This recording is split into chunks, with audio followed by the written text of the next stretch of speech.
Good afternoon, everybody. So we are going to do our first little sample of microgreens since we have the preparated or trays with holes in them. We just set the sheet into the tray and then dipped it into our water to get it saturated. We are going to be doing sunflowers, broccoli, and radishes on these. So the concentration rate for the sunflowers is 9 ounces to a 10 by 20 tray. So we're gonna just get all those spread on there all nice.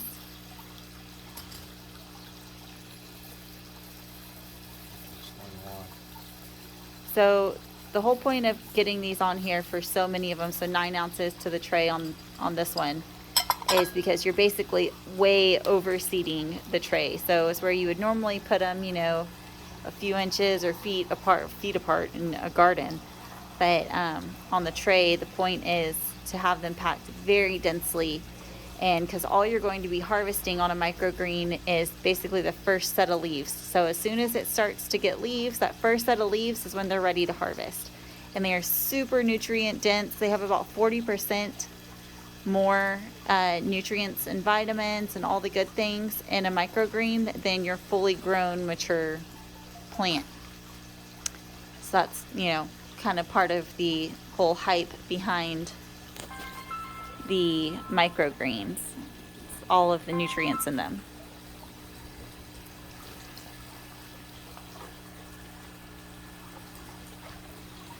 Explain why we're covering. So these need to be covered also so that basically you're trying to capture some of the moisture and humidity in there and also keep them nice and dark so that they can start to sprout and do their little thing. So it's kind of like, helping them germinate as you would if you, were to germinate them inside or, in your refrigerator or something like that. So basically you're helping keep moisture in and also doing helping them sprout and germinate. Which one is this one? Is this the broccoli? Okay, so this one is the broccoli seeds that we're doing on this tray. And then on the next tray we're doing radishes, which I'm super excited about because radish microgreens are my favorite. They are just straight up delicious.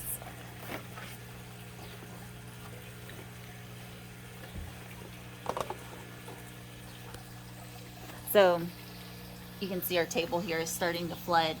So these having holes in them will basically help get the water into the bottom of the trays, keeping them moist and wet so that the seeds can start to grow and become little microgreens. So generally you do this in hydroponics where you would have, the water flowing through, or you'd be coming and spraying them a few times a day.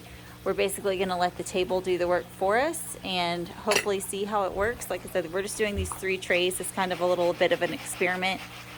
We haven't done microgreens on the aquaponics yet, and really there hasn't been a lot of information to be found about them. A lot of it is, hydroponic, or, people grow them in their houses. They just set them in a sunny window and spray them all the time. So we're going to see how it works with the aquaponics table, and we'll check back in a few days, see how they're looking.